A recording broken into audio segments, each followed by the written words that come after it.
আপনাদের এখানে প্রায় 43% কুর্মী সম্প্রদায়ের মানুষের বাস এই বিধানসভা, আর প্রায় 16% আদিবাসী সমাজের মানুষের ভাগ, আমাদের ভাই দাদাদের ভাগ। তৃণমূল এখানে বিধায়ক নিতেছে, মানুষ তাদেরকে ভোট দিয়েছে। তৃণমূল কংগ্রেস আপনাদেরকে কি দিয়েছে? আমি আস্তে আস্তে শুনলাম এখানে নাকি একটা হসপিটাল আছে, সেই হসপিটালে নাকি যদি কোনো রোগী ভর্তি হয়, যদি ভর্তি দেয় না, এটাকে রেফার করে পাঠায়।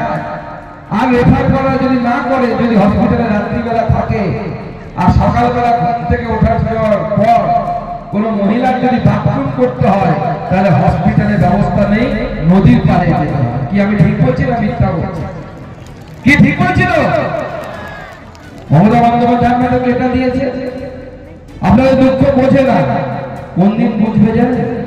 যদি একদিনের জন্য মমতা বন্দ্যোপাধ্যায়কে এই হসপিটালে রাখা যায় আর তাকে বলা হয় যে আপনার যখন প্রকৃতির ডাক হবে নদীর পাড়ে যেতে হবে, সেদিন মমতা বন্দ্যোপাধ্যায় আমাদের মা বোনদের কষ্ট বুঝবে, তার আগে বুঝবে। এখানে একজন ব্লকের মেডিকেল অফিসার আছে, সে হসপিটালে থাকে না, সে প্রাইভেট প্র্যাকটিস করতে বলরামপুরে যায়, তাই তো? ঠিক বলছো? আর এখানে যদি আপনারা অভিযোগ করতে যান, তো বিধায়কের লোকেরা যারা গুন্ডা আছে তারা গুন্ডামি করে। সেই গুন্ডাদেরকে পরিষ্কার বলতে চায়, মানুষের অধিকারকে কাড়ার চেষ্টা করো না। আমরা অনেক বড় বড় অবস্থান দেখেছি, অনেক বড় বড় গুন্ডা দেখেছি। একসময় সিপিএম এর নেতাদের দাপটে বাঘে গরুতে জল খেত এক ঘাটে, এখন খুঁজে পাওয়া যায় না। আমরা তখনও বিজেপি ছিলাম, জয় শ্রীরাম পার্টি ছিলাম, এখনো জয় শ্রীরাম পার্টি আছে। সিপিএম চলে গেছে, মনে রাখবে বিজেপি গুন্ডামি করে না, বদমাশি করে না, মারামারি করে না। তাই বলে বিজেপি করতে পারে না এটা কিন্তু নয়। গুন্ডামি বদমাশি যদি বিজেপিকে দিয়ে করাতে চাও, তাহলে বিজেপি সেটাও কড়াই গন্ডায় বুঝিয়ে দিতে পারে, কিন্তু আমরা গণতন্ত্রে বিশ্বাস করি। আমাদের এই পুরুলিয়ার মাটি 18 সালে এই পুরুলিয়ার মাটির পঞ্চায়েত ভোট করার জন্য অভিষেক বন্দ্যোপাধ্যায়ের লোকজন এসেছিল, ঠিক বলছি তো? তখন আমরা বিদ্যাসাগর জেলা সভাপতি ছিলেন, জ্যোতির্ময় শঙ্কর সিং মাহাতো তখন জেলার সাধারণ সম্পাদক। সেই সময় পঞ্চায়েত ভোট করতে যাদেরকে অভিষেক ব্যানার্জি পাঠিয়েছিল না, পুলিশ হয়তো ভুলে গেছে, এখানকার তৃণমূলের নেতারা হয়তো ভুলে গেছে, তারা পাত্রে মারে করে পুরুলিয়া ছেড়ে পালাতে বাধ্য হয়েছিল। সেই অবস্থা বিজেপির পুরুলিয়ার কর্মীরা করেছে আজকে। তাই কুর্মী ভোট, আদিবাসী ভোট ভাগ করার জন্য জানে যে তৃণমূল কংগ্রেস যেখানকার বিধায়ককে মানুষ ভয়ে ভক্তিতে কোনোভাবে ভোট দেবে না। তাই এখন নতুন নতুন খেলোয়াড় পাঠাচ্ছে। কিছুদিন জন্য অনেক মাহাতোর খেলোয়াড়, এখন জয়রাম মাহাতোরা কাকে পাঠাচ্ছে? বলছে ওকে দিয়ে মাহাতো ভোট ভাগ করবো, কর্মী ভোট ভাগ করবো, বিজেপি হেরে যাবে। দেখুন আপনাকে কলকাতার লোকেরা, আমরা তো কলকাতার লোক নই, কিন্তু কলকাতার লোকেরা তৃণমূলের নেতারা তারা ভাবে বুঝি খুব বোকা। তাদেরকে এবার বুঝিয়ে দিতে হবে পুরুলিয়ার কর্মীরা, পুরুলিয়ার মানুষরা, পুরুলিয়ার আদিবাসীরা তারা বোকা না। বোকা যদি কেউ থাকে সেটা তৃণমূল কংগ্রেস বোকা। তাদেরকে এবার পুরুলিয়ার মাটিতে বোকা বানাতে হবে, বোকা বানিয়ে তাদেরকে বাড়িতে পাঠাতে হবে। কারণ ভোটের বৈতরণী পার হয়ে যাবে, আপনার ভোটকে ভাগ করবে করে আপনাকে তারপরের দিন দেখবেন ওই আপনি হসপিটালে ভর্তি হচ্ছে, আপনার বাড়ির কেউ অসুস্থ, তার চিকিৎসা করার ব্যবস্থা নেই। এখন একজন মহিলায় আমাকে একটা চিঠি দিয়ে গেলেন, হয়তো মিটিং এর পর দেখা করবে। উনি বলছেন ওনার স্বামী বহুদিন ধরে অসুস্থ, চিকিৎসা করার পয়সা নেই। আমি এই মঞ্চ থেকে কথা দিচ্ছি, আপনার পার্টির লোকেদের সাথে যোগাযোগ করবেন দিদি, আপনার স্বামীকে কলকাতা থেকে আমরা সরকারি হসপিটালে বিনা পয়সায় চিকিৎসার ব্যবস্থা সুকান্ত মজুমদার করবে, ভারতীয় জনতা পার্টি করার ব্যবস্থা করবে। আজকে দেখুন গোটা রাজ্যে এসআর লোক চাপাচ্ছে, এসআর নিয়ে লোক চাপাচ্ছে, লোককে বলছে যে এসআর কেন হবে। আপনাদের কাছে আমি একটা প্রশ্ন করতে চাই, আমরা নির্বাচন কমিশনকে কি বলেছি যে এসআইআর করে এমন ভাবে ভারতের নাগরিক যারা তারা যেন ভোট দিতে পারে, আর যারা বাংলাদেশ থেকে অনুপ্রবেশকারী এসছে তাদেরকে ভোটার লিস্ট থেকে নাম বাদ দিতে হবে। দিদিমণির পছন্দ হচ্ছে, কারণ দিদিমণি রোহিঙ্গাদেরকে এখানে আনতে চায়। আপনাদের বাজার থেকে যখন মিছিল করে আসছিলাম, আমার সভাপতি বলছিল ওখানে নাকি দাঙ্গা হয়েছে। তো এই দাঙ্গা করে যারা, তারা হচ্ছে দিদিমণি বলে ওদেরকে দুধেল গায়। কি বলে? দুধেল গায়। দিদিমণি বলেছিল 19-এর ভোটে বিজেপি 18টা সিট পাওয়ার পর যে গরু দুধ দেয় তার লাঠি খাওয়া ভালো। সমস্যাটা হচ্ছে দুধ খাচ্ছে, ক্ষীর খাচ্ছে হচ্ছে তৃণমূলের লোকেরা, সুশান্ত মাহাতোরা। লাঠি আমরা খাচ্ছি, আমরা লাঠি খাবো না। পুরুলিয়ার মানুষ লাঠি তৃণমূল কংগ্রেসকে খাওয়াবে। সেই সময় আসছে, সেই সময় 26 এসে গেছে। আজকে মুখ্যমন্ত্রী কি বলছেন? অনুপ্রবেশকারীদেরকে ভোট করতে হবে, অর্থাৎ বাংলাদেশ থেকে আসা মুসলমানদেরকে নাকি ভোটার করতে হবে পশ্চিমবঙ্গে। আপনাদের কাছে আমি জিজ্ঞেস করতে চাই, করা উচিত? কি মনে হয় আপনাদের? বাংলাদেশ থেকে যে সমস্ত মুসলমানরা এই দেশে ঢুকেছে তাদেরকে কি ভোট দেওয়া উচিত, অধিকার দেওয়া উচিত? তাদের অধিকার পাওয়ার কোনো অধিকার নেই, তার কারণ তারা ভারতবর্ষের নাগরিক। আর দিদি কি বলছে? দিদি হচ্ছে তাদের বলছে কোথায় প্রবেশ করে। আরে বসিরহাট জেলা দিয়ে 200-300 করে লোক প্রতিদিন বাংলাদেশে ফেরত যাচ্ছে, আর মুখ্যমন্ত্রী মনের মুখে গান গাইছে, না যাও সাইয়া চুরা কে বাইয়া কসম তোমারি মের উপর। মুখ্যমন্ত্রী গাচ্ছে।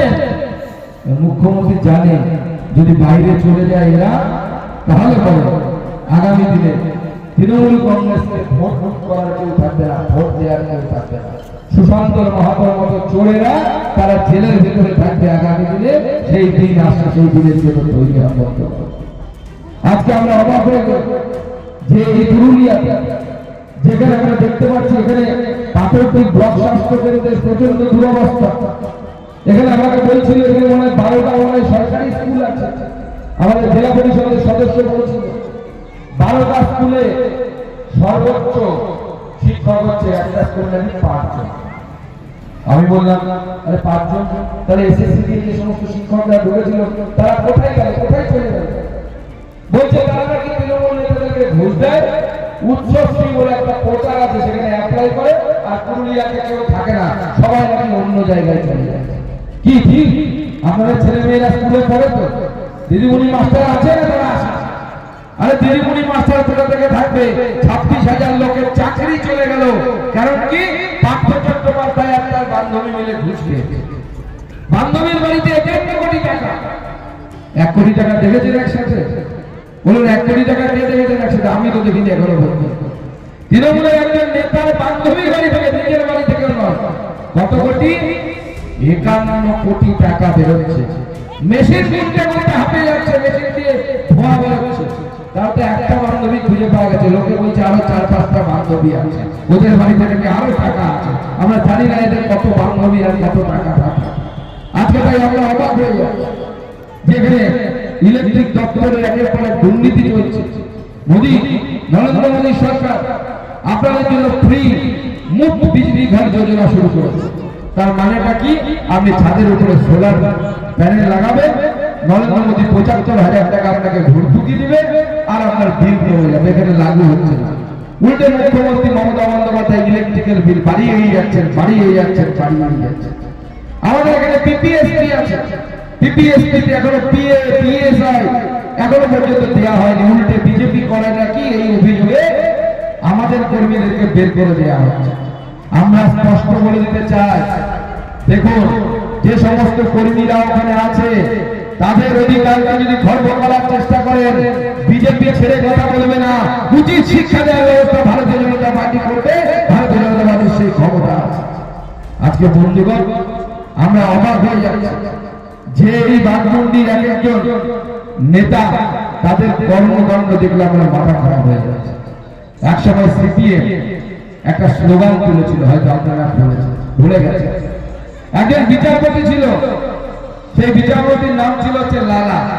সিপিএম বলতো লালা বাংলা ছেড়ে পালা। আর এখন তৃণমূল বলছে লালা তুই বাংলা ছেড়ে পালা। কারণ কি? এখানে লালা অনুপ মাঝি বলে একজন আছে যে কয়লা সিন্ডিকেট চালায়, কয়লা চুরি করে খায়। আর এই কয়লা চোর অনুপ মাঝির কাছ থেকে টাকা তুলে এখানকার বিধায়ক অভিষেক ব্যানার্জির কাছে পৌঁছে দেওয়ার কাজ করে, ভাইপোর কাছে পৌঁছে দেওয়ার কাজ করে এখানকার বিধায়ক। আমি বলছি না, সাধারণ মানুষ বলছি। আর আপনাদের বিধায়ক, তার তো আমার অবস্থা, তাকে সবাই খুঁজছে কোথায়। লোকে ছড়া বানিয়ে সুশান্ত ডাক্তারি, সুশান্ত গেল কার বাড়ি? কি আপনাদের বিধায়ক? সুশান্ত ডাক্তারি, সুশান্ত গেল কার বাড়ি? সুশান্ত আইলে ভাই বাড়ি আয়, তোকে খুঁজছে সিবিআই। সুশান্তকে সিবিআই খুঁজছে, যেদিন সুযোগ পাবে সেদিন তাকে তুলে নিয়ে যাওয়ার ব্যবস্থা করবে। সেই অবস্থা ক্ষেত্রে বিধায়ক হয়েছে। আজকে এখানে আরেকজন মন্ত্রী আছে, তার নাম হচ্ছে সন্ধ্যারানী টুডু। তাকে মমতা বন্দ্যোপাধ্যায় পশ্চিমাঞ্চলের উন্নয়ন মন্ত্রী করেছে।